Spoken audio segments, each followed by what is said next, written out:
I'll just share something with us quickly, 4 steps to get the best out of this conference. And that is catching the spirit behind the conference. Like I said, the spirit behind the conference is not on the conference, it's on the convener of the conference. So you need to be putting your eyes on the convener. Don't get me wrong, God is the ultimate. I hope you know that. Sometimes we always deceive ourselves that, God is a spirit, but you realize that every church or every conference has different manifestation of the same spirit. And when you read in Revelation, you understand this. It's the same spirit, but in 7 different manifestations. The church of Laodicea is different from the church of Philippi. So you must know what to do to be able to get it. And then since the grace of God is upon him, and then what I would advise us to do today is that, look, pay attention to the words. Pay attention to the words that comes from the mouth of the speakers, but most importantly, the mouth of the convener. Most importantly, because the spirit of a man goes through his words. Ezekiel 2:2. And the spirit entered me when he spoke to me. In other words, the spirit did not enter until he spoke. The spirit entered me when he spoke to me, and he lifted me up my feet. So the spirit of a man is always in his word. The more you encounter the word of a man, the more you encounter the spirit. The word that I speak to you, they are spirit and they are life. So if we pay attention to that, it will be good for us. And number 2, like I'm rushing, number 2 is to ensure, I don't know what our doctor has this in mind, but even if he doesn't lay hands on us at the end of this conference, he should pray over the oil, and then something must touch you from him. The protocol guys will safeguard him. That doesn't mean you should lay him on the road when he's going right down because he has to touch you. But there must be a laying of hands. There must be a laying of hands. I don't know how you get it. That's why some people, they are very smart. They know how to go behind, they know how to go Nicodemously at the middle of the night to go and get what most of us did not get. And then you must know that there must be a laying of hands. And you see, the spirit of excellence never got into Joshua until Moses laid hands on him. So when you read the last chapter in Deuteronomy, the Bible says Joshua, the son of Nun, got the spirit of excellence because Moses laid hands on him. Not because he's the son of Nun. It was because Moses laid his hands on him. So that's number 2. Number 3 is to serve. I don't know. I know we have different churches here. You need to start looking at how can my church serve the ministry of David Ogbueli? How can my church serve in the ministry? And he organizes crusade here and there. So you need to look at it. What will my church do? What burden do we want to carry? That is how to connect and make sure that this thing continue. Because, you can get all this word and everything. After 3 months, if nothing is done, you will forget it. All this, what? I tell you. it will reduce in its intensity after some time. But there are some things like this that keeps it going. So you must figure out, how do we want to serve? If he's having a crusade in Anambra, do we want to make sure that all the ushers come from our church? Well, you just need to figure it out. And the best way to do that is to look at his plans, to look at the things that he's doing, and then you plug into it. Are we together? So the 4th one is to give. Not to give your offering and your tithe or whatever they want to collect here at this meeting. It's for you to package an offering and send it to him. I don't know. I don't want to create any chaos. I don't know what the church is planning to do, but there must be something from your pocket laid down at the apostles' feet. It must be done. And it must be sacrificial. Though I'm not taking it because I don't have enough time to take it. But you must do it. It must stretch you. You can't just come and then go like that and you think everything is going to be all right like that. Everything just going to work automatically. No, it doesn't work like that. I don't have the time to explain it, but Isaac and Jacob, the same thing. The same, Isaac told Esau, go and prepare me a venison. But Jacob went to Isaac's backyard and took Isaac's goat and cooked for Isaac. So it was not the fact that Isaac needed anything. It was just the protocol behind that kind of prayers, that it was demanded. So when you understand this, then you know that you don't go to any meeting without sowing a personal seed to the convener of the meeting, especially if that meeting blessed you. And I'm 100% guaranteed that these meetings that started yesterday has blessed everybody. So that seed has to be sown. And you know the prayer that Isaac prayed? When you read Genesis 27, verse 27, you understand. And it's a game-changer prayer. He said, my son, you smell like the field the Lord has blessed. In other words, Isaac changed the aura, the smell, the magnetic field of Jacob. That he doesn't need to look for help. Help will begin to be attracted towards him. He doesn't need to ask. Help will come. And that is the game that we need to play. And then when it comes to this, please let us do it. Remember, the 4 things, and as we go on, you need to tap into the Spirit in this conference. You need to tap, and Pastor Paul, you said that there's sometimes when the scripture is opened, it's not the one that you do on your own. Most of the time, it's a man that will open the scripture unto you. And now your understanding may not be your own job, opening of but the scripture being opened is the job of the set man and the convener of the event. So don't just come and go. Come and pack the grace that is available here. Are we together? So, good. Praise the Lord. And this framework actually is from the Bible. It's from the Bible. Leading a transformation. Every one of us wants to lead transformation. So you look at this, I'll just take some few things there and I will rush. I will be doing probably microwave teaching today. Microwave teaching. And leading a transformation entails a lot of things. Number one, let me say this before I even go to the number one. You may think you're getting things done right now, but you know what? The consistency and the longevity of what you're doing is what actually means transformation. Transformation is not a breakthrough. Something that just happened immediately and it doesn't continue. Transformation must continue and then must be sustainable. And then for you to sustain it, then you must understand everything that I'm going to be talking about today. Leading a transformation is not just a 1 month thing. It's not just a 1 year thing. It's just not a 1 decade thing.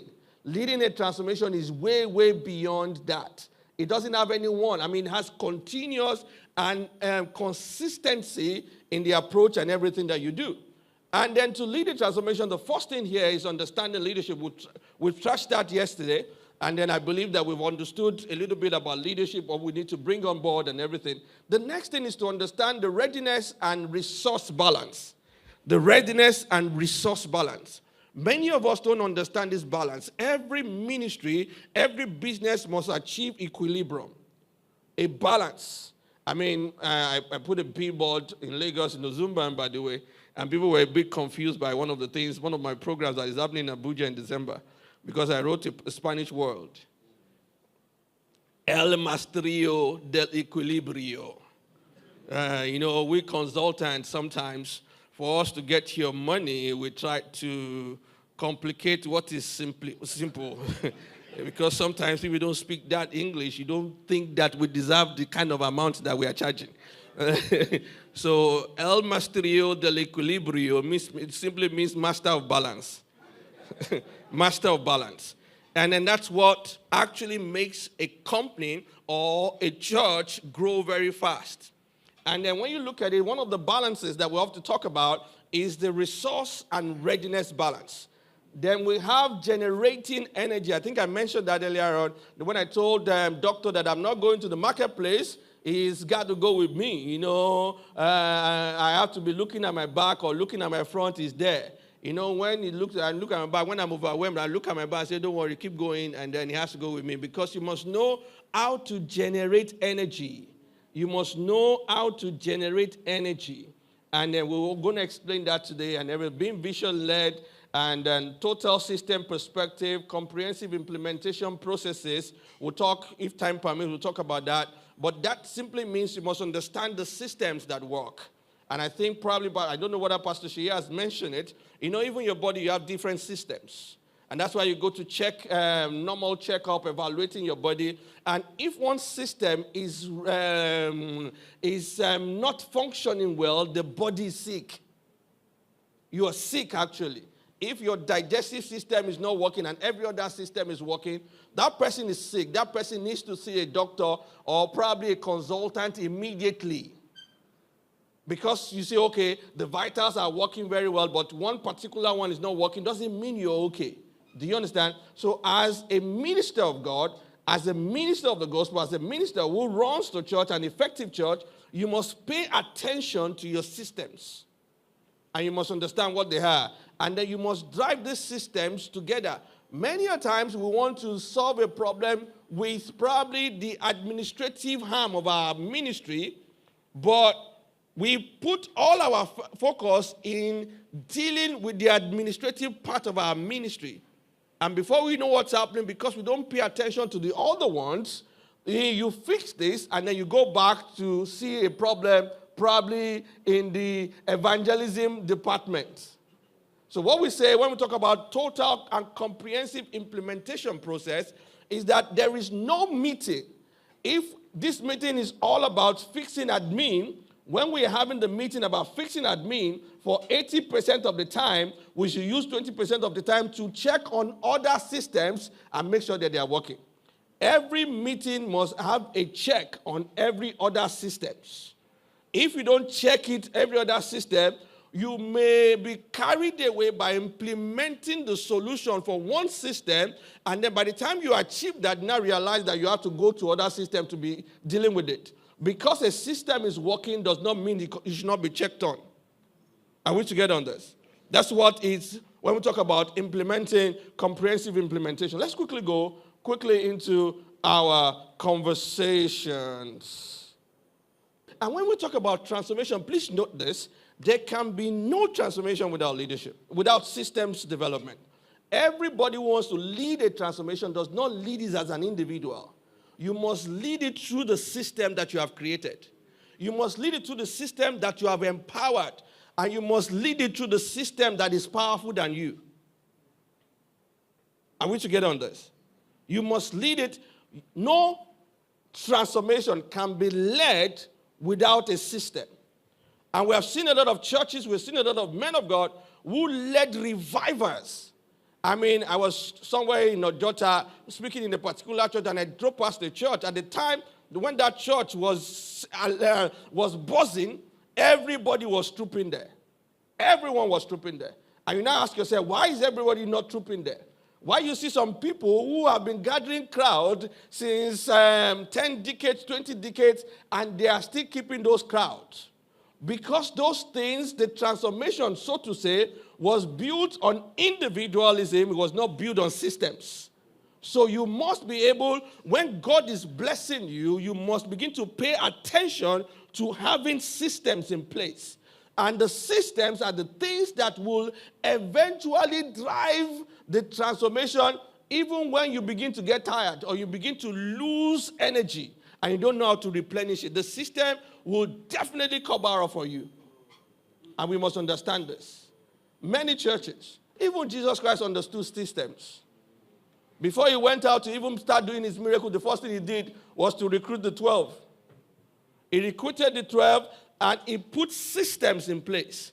Even all the healings and all the breakthroughs and everything, the system was the one that actually took over from him and then became what we have today. Let me say this before I begin to talk about systems and begin to talk about all these things. Know very well that you can never be great without the supernatural. Never. When we know, when the Bible says you shall be a joy of many generations, it's not by eloquence. You shall be a joy of many generations. I'm not diverting right now because people just say these people, they come to talk about logical thing and everything. You can never be great A seed shall serve you, and I shall be a joy of many generations. See, that scripture involves a lot of supernatural tendencies. Now go into history. Don't even look at church. Go into history. Look at the people that we still talk about their names. Alexander the Great, and all those people, Hercules. There is, when you dig deep into their background, there are some indications of the extraterrestrial involvement in their greatness. So, when you see a man that his name outlives him, when it comes to greatness, you go and study that man very well. Most of them, they have rituals that they have submitted themselves to that has kept them going year in, year out, year in. Now, some of those rituals may not even be righteous ones, but they kept it going. Bottom line, no supernatural, no greatness. No supernatural, no greatness. But after you've gotten the supernatural, one of the things that the supernatural will do is to bring you to meeting like this so that you can understand the power of systems. And systems can take you further. That's, like I said, is a digression. But then, let me move on quickly. I need to talk about this. This is, when we come to leadership, operations is, you picked up the church, you started the church is working. We open our business, we open our, it's also about, I have to be about my father's business anyway. We open our church, people come in, and then we pray, they give the offering. I mean, the church is operating. But then you need to move away from that. That's what Pastor Ch-Hsc has told us ever since. And now move into operational management. And when you talk about operational management, you're talking about, what's it called? Putting policies and systems in place. Policies and systems in place. Having your standard SOP, standard operational programs and everything. You must have it. You must have all the policies in place. That is when you have operational management. Now, leadership begins to come in. This is where pastoring now begins to take place. When you now begin to have what we call operational leadership. And operational leadership is managing the people that manages the system. Manageable, that's the work of the deacons. The deacons in church are not supposed to be doing the system. They are supposed to be managing the people that manages the system. While the pastors are not supposed to be operational leadership, with the micro activities, the day-to-day activities of the church. That is not the work of a pastor, and especially when you're a senior pastor, that is not your work. Because if you keep yourself there, you will not be able to see the future.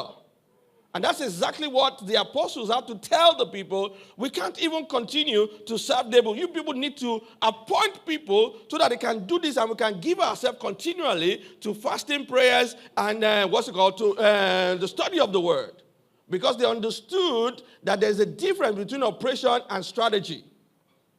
Now, as a pastor, your job is to be in the strategic leadership position. And what do I mean by being in the strategic leadership position? Your job is actually to shape the ideology and the ideas that are coming into your organization. And how do you shape it? You shape it by hearing from God. And you see, you cannot hear from God effectively if you are too cumbered with the mundane things around, with the activities, operational things around. So you need to free yourself. You need to have people who are capable of doing what you have been doing before when it comes to administration, when it comes to planning of events and everything, but you want to do everything. You want everything to come to your table. You want to sign everything. No. You are actually shortchanging yourself. Your job is to free yourself from the job. The day-to-day activity, you must free yourself from it. And if you're a businessman, you can put yourself into this. And, Operational leadership is where you have the COO, Chief Operating Officer. The CEO is the strategic leadership. But you see the sophisticated leadership. And Pastor Paul, you were saying something, scripturally yesterday when he was saying, I just said, oh, this is sophisticated leadership. And sophisticated leadership is before now, you are working on the organization. Now, when it comes to sophisticated leadership, is when you now begin to work on yourself. Because look, what's the kind of skills, the kind of leadership that brought you to this point where you are right now definitely will not be the one that will take you out of this point. So being sophisticated is your ability to evolve as a leader. It's your ability, sophisticated leadership also demands that you tell yourself that this particular role or this particular dispensation or this particular move of our ministry, I may not be the person to lead it. So you now begin to look at people within your fold that you can put on that assignment. When we were doing in Daystar, when we're looking, I was the pastor in charge of mission for a long time. And then the church, I was pastor in charge of mission when the church grew from 1 service to 4 services in 10 months. And my job, 1 service to 4 services in 10 months. And then the first service was first class seating. The first services were economy seating. Hope you understand what I mean. Okay, you don't understand. The first service, the 1 service that we're holding, there was enough leg room. That's first class. The 4 services, there was economy, there was no leg room. Sometimes people have to even leave. If you are sitting in the fifth row, in the middle, people may have to leave for you to be able to pass. That's how squeezed it was. And we moved from 1 service to 4 services in 10 months. But then, we had to work on a whole lot of, the units. And at that point, even as the head of the unit, I knew that almost all this job, I cannot take it. The first day when we're going to go on the media, we're the first church that went advertising services without having a church program on media. We just decided to go and advertise our church, Sunday service. And I was told to talk to the professionals. And that's one thing you need to do, skills audit, talent audit in your church. Know who is who. Know who has the skills know the different kind of skills that are available in your church. And you know who to deploy. So we got all those people who are into advertising and everything. We got them. I went to sit down with them. And then the first time in my life, this is about 1999 or so. And then the first time in my life, when I sat down with them, they now asked me a question. Where is the brief? Brief? I said, yeah, I'm briefing you now. He said, no. He said, it's not that brief. To be sincere, that was the first time we heard what is brief, in that context. When they started asking, when I said, I'm briefing you, and I said, that's not the brief. Okay, let us come up with the brief. So when they were asking me the question, it dawned on me very well that I'm not even the one to sit down here. We have to go and bring Reverend Sam to sit down with them. And they were pulling stuff out of Reverend Sam. And then it dawned on even myself, Reverend Sam and myself, that we are not supposed to be one to lead this thing. It was sophisticated enough to step back and allow the professional to get the job done. Now, when you read Esther, Vashti and everything, you may think that Esther got the queen's position because she prayed. But when you read very well, you realize that Esther got the queen's position because she was the only person amongst the people that were set aside that listened to the Enoch, the professional. So how are you dealing with the professionals that are in your church? Do you even know them? How come you're talking about security, but you don't know that somebody who has served in the police is in your church? It may not look like it, but if you have served in the police, whether a sergeant or something, it should be placed in charge of security or even assistant security person. While you may not have leadership, but he knows the know-how. He knows how to train somebody who is a thief. As he's coming, he says, that boy, be putting your eyes on him. He understands it. He understands it. And you see, you must be sophisticated enough to know that because you are leading doesn't mean you are the encyclopedia of everything. If you don't get to that point, your ministry will suffer. And guess what? Those people, just like Pastor Paul you said, even if you are tied them down with titles, they will leave. They will go and look for a place where they can exhibit and manifest their gifts. So what are the professionals? What are the professionals that you have working with you? Who are the professionals that you have in your church? Any course, you need to even preach in it. Any course that you have done, whether 1 month or 2 months in Coursera or whatever it is, let me know. Let me know every day.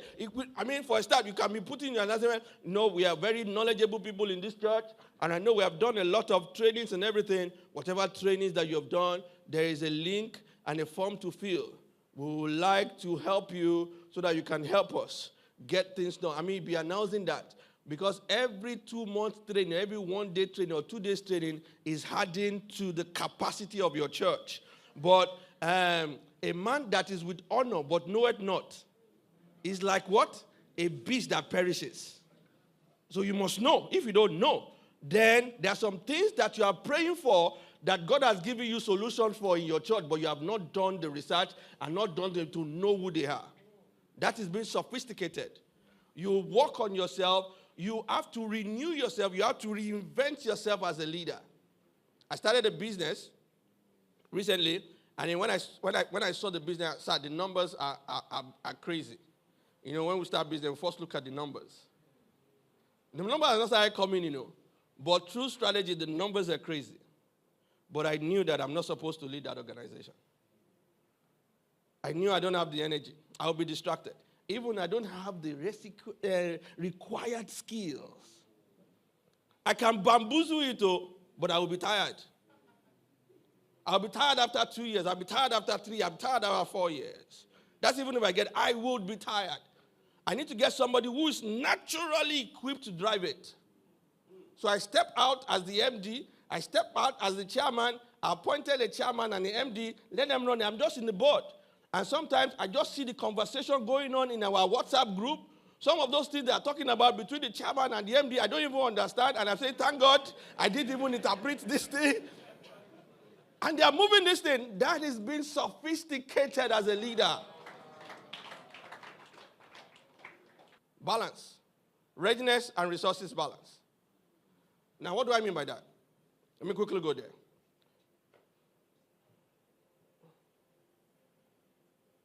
Let me start with resources. Resources is your ability, like I've been mentioning so far, is to know the kind of things that you have within you, within your organization. The skill set, human capital, human resources.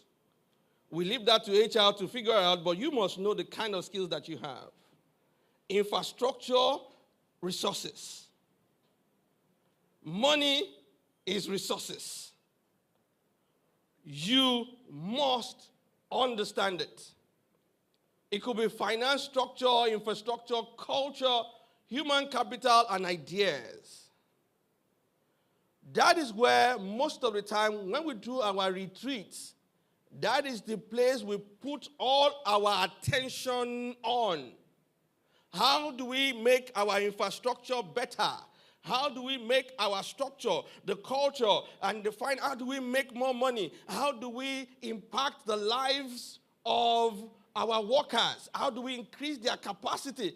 That is the place we put our focus on. And once you put your focus only on that, you don't have a balanced organization. Now you need to look back and look at what we call the readiness and resources balance. Many of us don't pay attention to the readiness. And readiness is you being dissatisfied with status quo. Now, listen to me. No matter the achievement no matter what you have achieved, you can't afford to celebrate for too long. Hope you understand what I'm talking about. Celebrate 1 week, maximum 1 month. You must put everybody back on their toes. You have to be gauging the readiness. Because the time a counter-attack can come to a soldier is after they have won and they are drinking. Once they are drunk, the element of surprise comes in. So you don't want that to happen. Allow them celebrate 1 week, 2 weeks, 3 weeks. 4th week, you must come into the boardroom and create another vision. You're asking yourself, what is happening to all these our fathers, even at 70 and 80?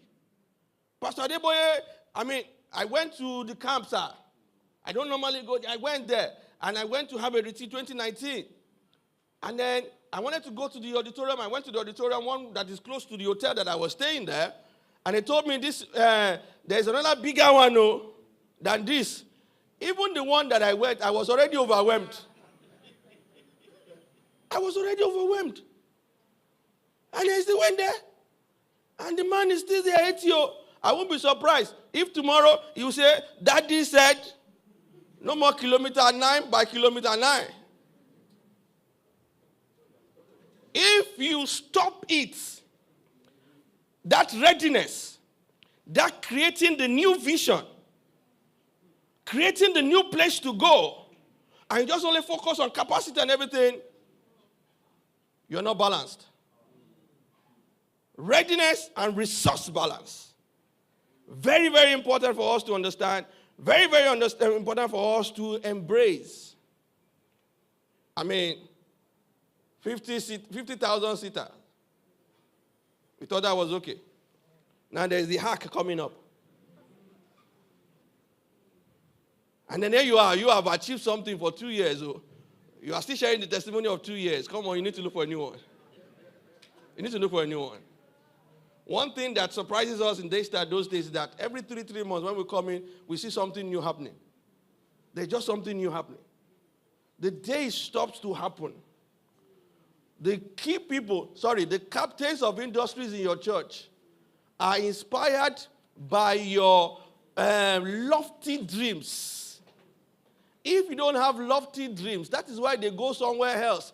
And don't deceive yourself, they may be coming to your church on Sunday service. Their resources is not coming with them. You are receiving crumbs. They take the real amount, the real money to the people that are provoking their minds, putting them on the toes. The place they go to and say, wow, what is this? Now the question is that, are you wowing your people with the vision that you have? Readiness. Don't ever settle. You can't afford to settle. Don't listen to the praises of men for too long. When you get home, read Joshua 12 and Joshua 13. So every day you should be praying, God, what is the chapter 13 of my life? Because when you read Joshua 12, you see that the resume of Joshua was laid out. He killed that king, he conquered this, he conquered that, he conquered. Now, if you read 12, Joshua chapter 12, you will be comfortable. Joshua should just go to retirement.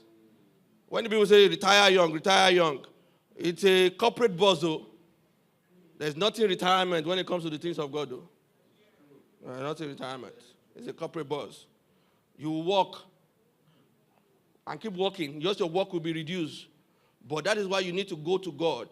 Because in chapter 13 of Joshua, God himself appeared to Joshua and said, Josh, my own paraphrase, Joshibaba, there is still many more lands to conquer.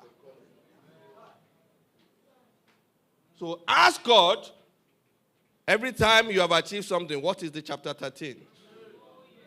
What is the next thing to do? What is the next thing to do? Or else, you will create an imbalance, and you'll be out, and you'll be complaining, we were in the ministry before them. We were in the ministry before them. They will invite me before. They don't invite me again. It's not their fault. It is your fault. When something goes wrong, it's good you always look at the mirror. When something goes right, you look at the window.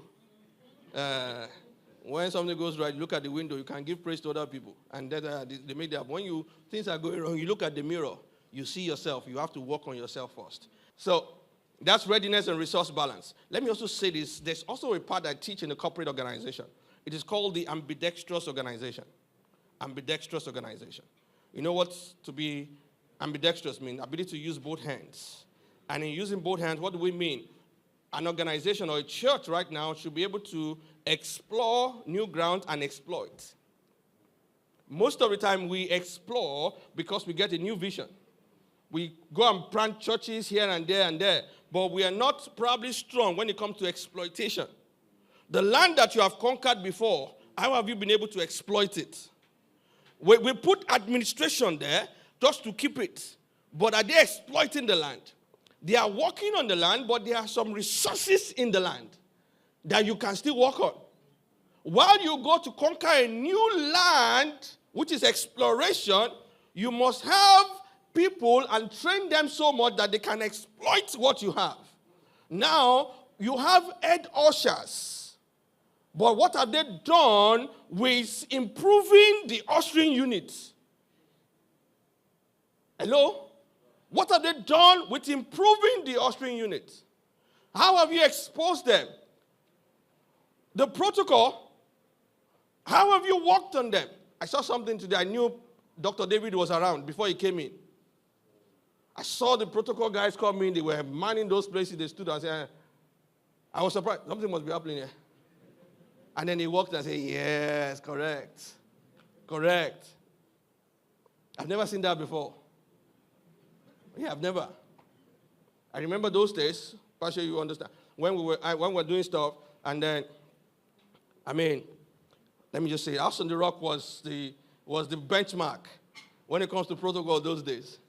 Niyi Adesanya, head of missions, went to House on the Rock and sat down in the back and was watching things. My friend Yemi Amushan, who was probably in charge of Dr. Yemi Amushan, was in charge of everything. I became friends with him. We were very close, asking him questions. There was a day they came to a particular church, very close by, just a week before our church. They came in there, and the way they did that church, they dominated the church. They moved in, they took over almost everything. It was as if the president of America was coming. The president of America was coming to Abuja. Your police force may not be functional. They take over everything. Security, everything.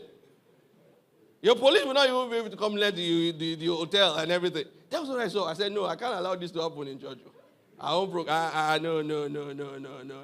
How can you just dominate? I know in their own church, they stand. In our own church, we sit. So how can you just stand? No, it can't happen. I dealt with the situation. Well, let me tell you how I dealt with it. But what I'm trying to say is that I learned, and then we improved on what they have. I learned, and we improved. We used to exchange ministers. Yemi Amushan will hand over their minister to me.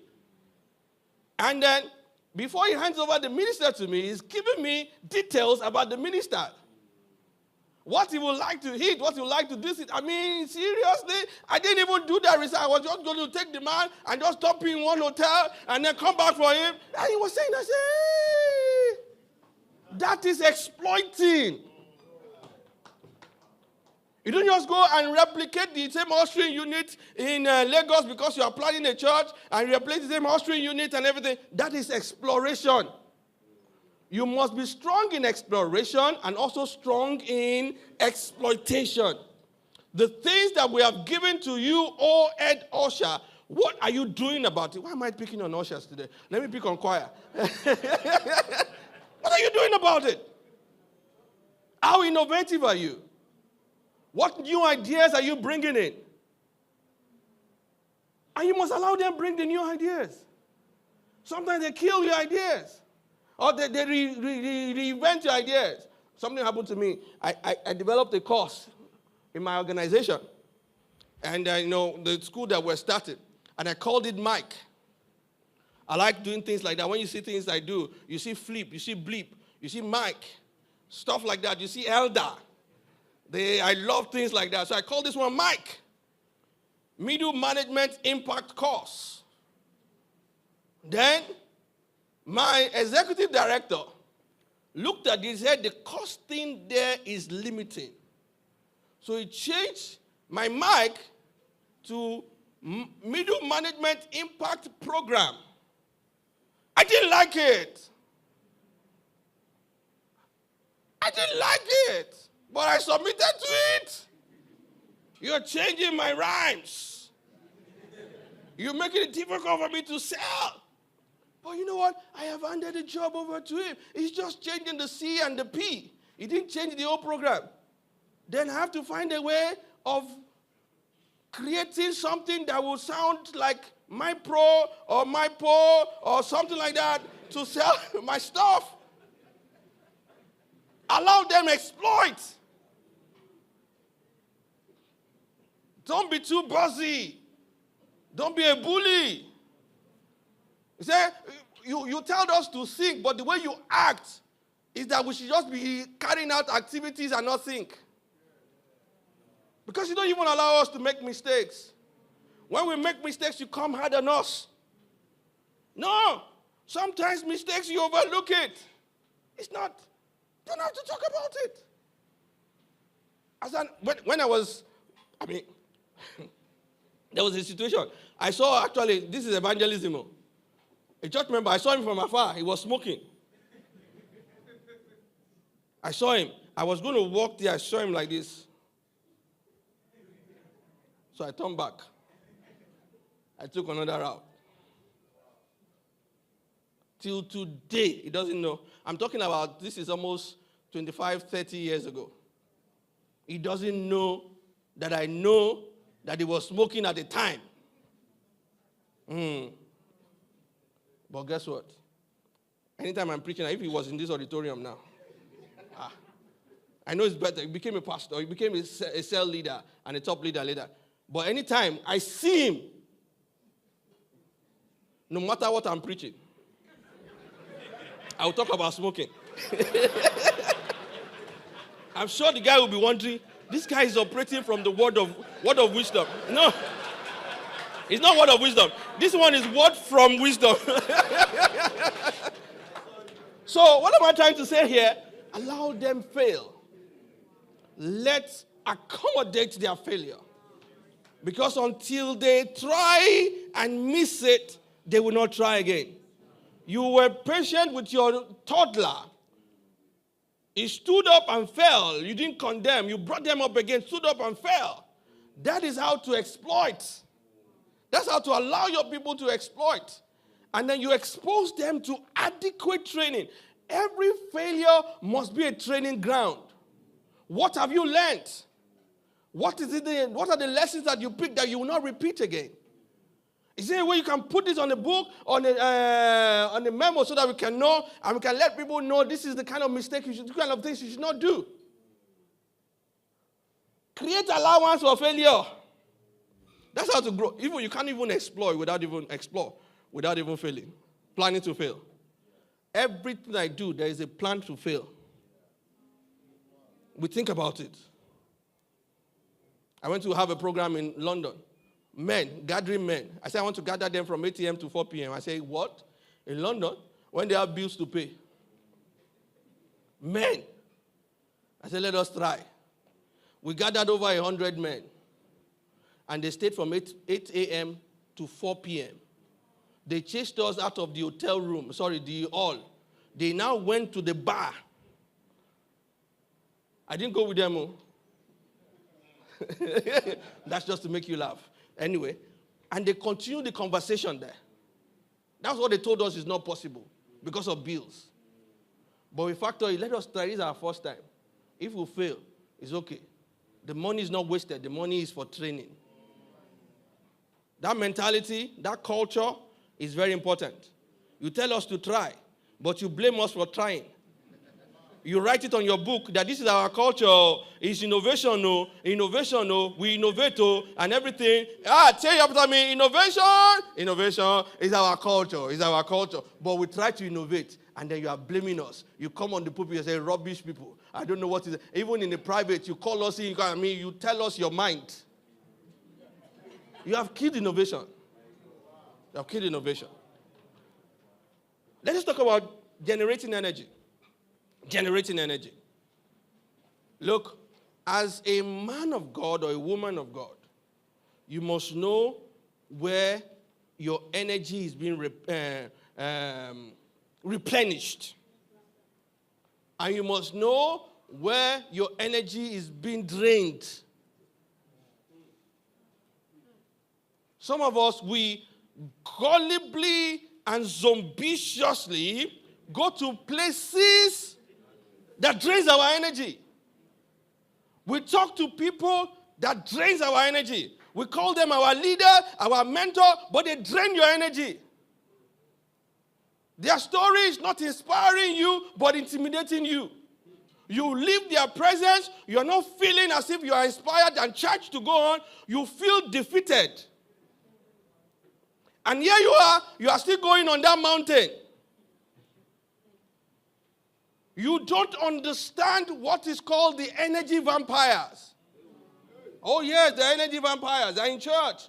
Sometimes they don't even know that they are vampires. It is their language that is draining you. It is their word that is draining you. Anywhere you go to and you feel lesser than yourself is an energy vampire. Anywhere you go to, anyone you meet, that makes you feel you are inadequate. And you feel dejected and depressed is an energy vampire. There are some places you go to, their testimony inspires you and you say, I want to go for this. It's a different ballgame entirely. But you must understand, especially if you are above 35 years, your energy is not natural again. You know, you saw my nephew, that we came to the airport together. My trainer comes to the house and then tries to drill me like he would drill that guy. He's just 19 going to 20. And he was giving us the same reps, say 30-30, 40-40. I said, are you okay? Are you high? I said, do you know my age? My age is almost times 3 his age. He said, no, it's not up to times 10. No, we do that. I said, no, if you are giving me 20, you give me 10. Because our energy level is different. There's some food that you eat that kills your energy. There's some food that are energy vampires. Oh, you don't know? You eat that thing and the next thing you want to do is sleep. You don't want to think.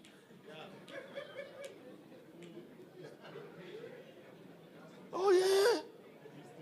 I mean, you live here right now, you are charged, you are energized, you want to think, and then you now eat one particular kind of food. And boy, you know that you said you would think over 3-4 hours, because Pastor Ogbueli said we should think. And then you now got in there, you now start eating a particular food that is making you sleep and doze off every now and then. You are, and I want to think, the thing don't even think. Food.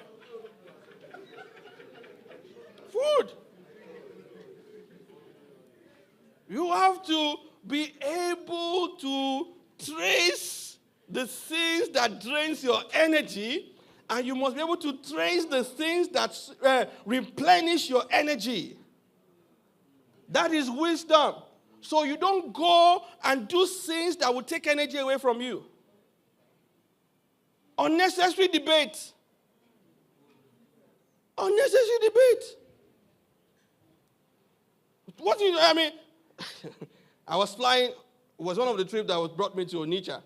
Then we have to fly to Enugu and then get to Onitsha and everything like that. And then I was there.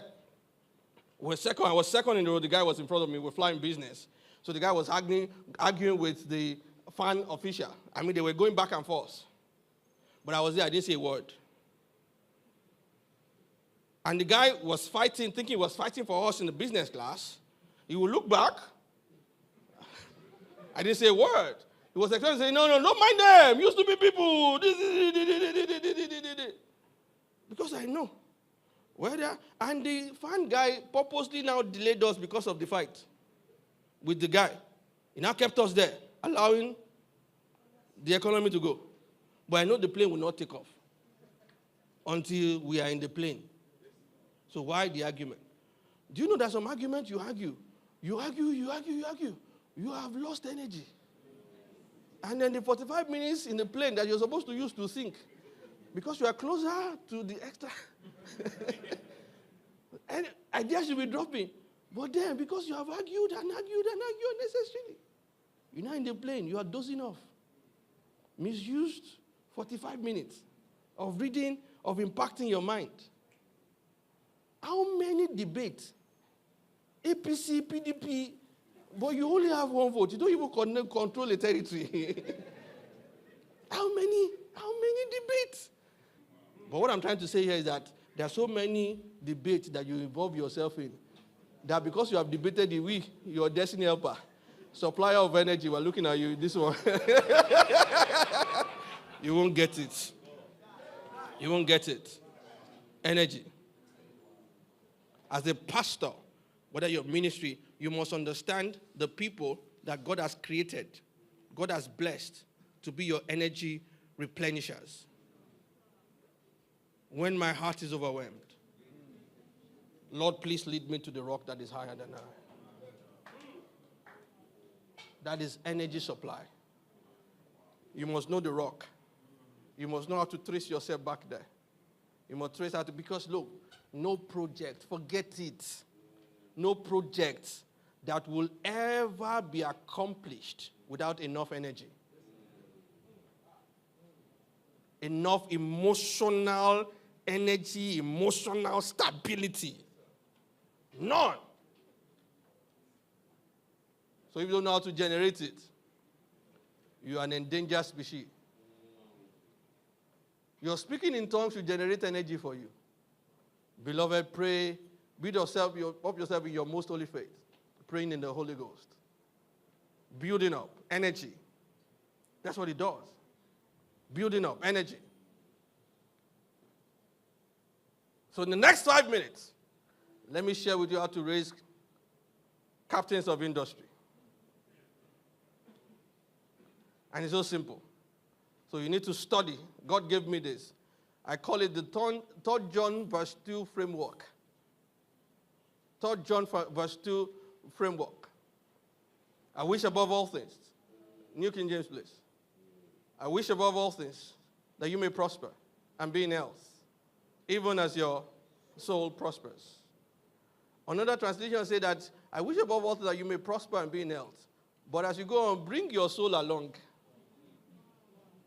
Bring your soul along. You know, this I wish is still a wish.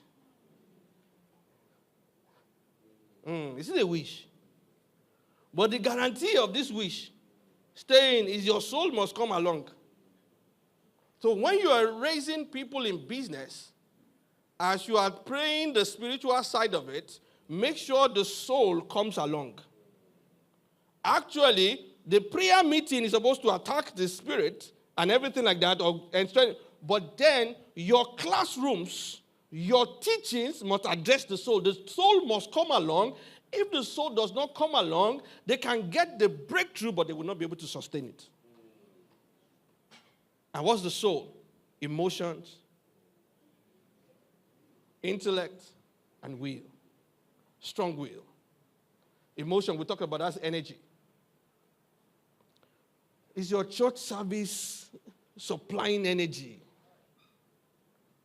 Have you sat down to look at it? How can my praise and worship, can it supply energy?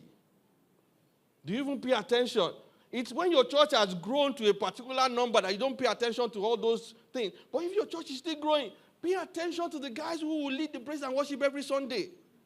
Is it possible they spend time with you in the closet when your people are praying together on Saturday? Don't just be the one to pray. Pray with everybody that will do something on that day. The next day, pray with them.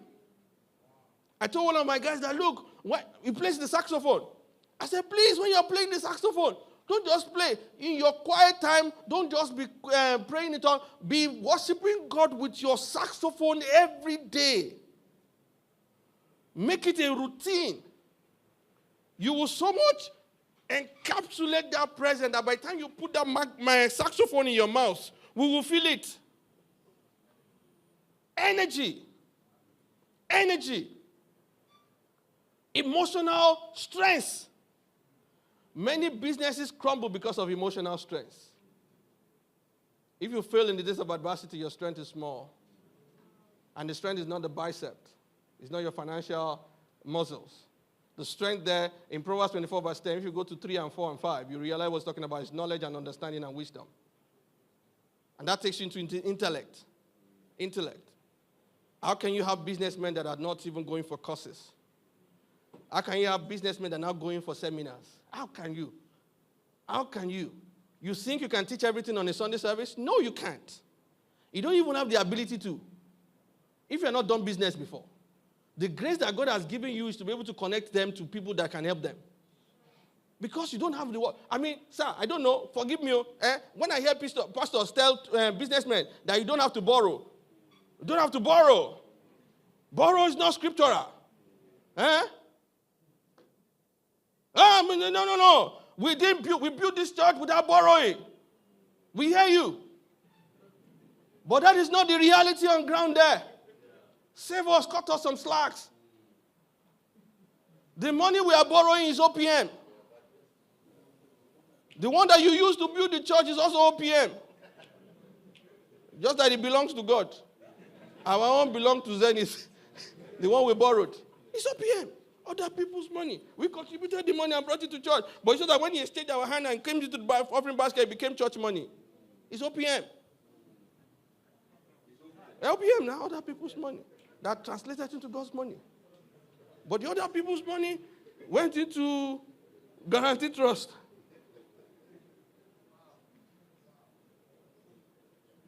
The biggest of the busiest business, Elon Musk, everybody, they are indebted. What you should be doing is to teach your people how to use the loan effectively and how to manage the debt. Do you think it's only Dangote Cement that is interested in Dangote's health? Let him fall sick. You'll see how many banks that will distribute air ambulance. I mean, they will be fighting, no, this guy must not die. This guy cannot die. Carry him anywhere.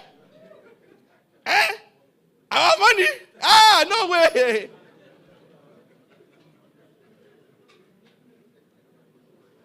But there's an intellectualism that goes with running a business. And you must get them there. And then the last one is will. Yeah, I know. For him to have stood up, I'm supposed to be at the airport. The will, strong will. Look, the bold will always eat up the righteous. There's a scripture. Don't let me go there.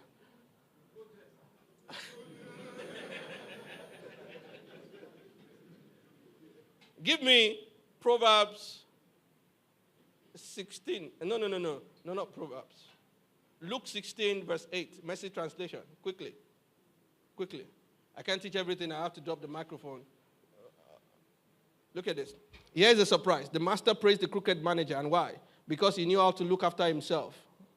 Many of us don't know how to look after ourselves. Or your businessmen don't. You need to teach them how to look after themselves. You need to teach them how to connect with the people at the top. Whenever any meeting is happening, and somebody who's got their interest is not there, they are endangered. Because he knows how to look at them. Streetwise people are smarter in this regard than law-abiding citizens. They are on constant alert, looking for angles, surviving by their way. Go to the next one, please, quickly. I want you to be smart in the same way, but for the right things. In other words, You'll be smart. You should be wise as a serpent, but gentle as a dove. There should be nothing that they know that your businessman does not know. But they have a caveat to do the right thing with it. But there should be no strategy of the unbeliever that is not in the church. But we are doing good with our own. Not that we don't know how to do bad, but we can do good with our own. But that's not where I'm going.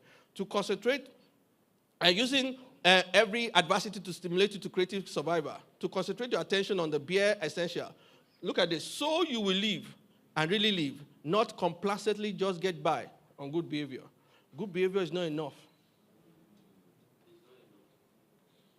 Intelligence, strength, fortitude, courage to take risk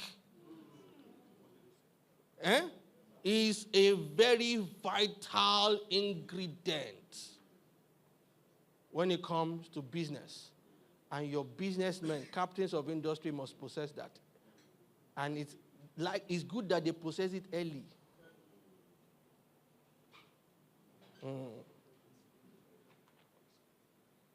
Sorry. I have to stop here. There'll be another time.